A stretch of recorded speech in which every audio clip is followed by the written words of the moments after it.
All right, let's get started with one of the most immediate problems that the TC is going to find himself struggling with Windows 7, and that is installing applications that just do not seem to be compatible with Windows 7, do not like the install procedure, or do not work once installed. So the applications that install fine, we're not going to demonstrate that because you're all very versed in how to install applications. Many older applications will install relatively without too much problems in your Windows 7 environment. But you're going to have those every once in a while. Those really difficult just will not install correctly.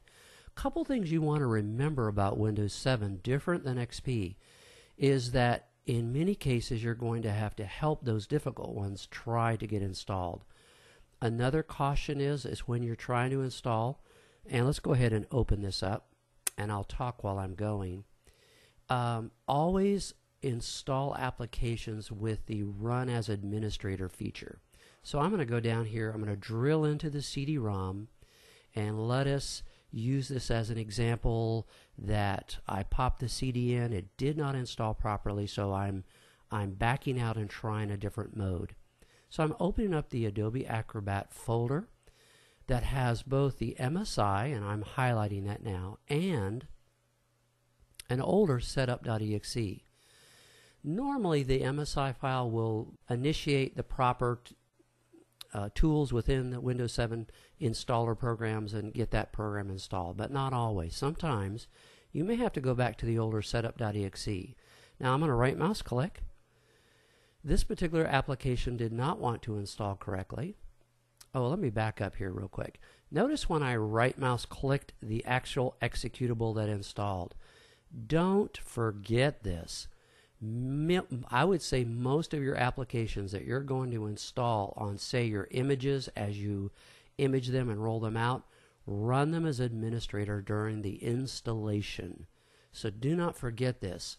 If it's a well-designed Windows application, it may not need this, but I would just make this a habit from now on. When you're installing an application, make sure you run the executable that is going to install the application, run as an administrator.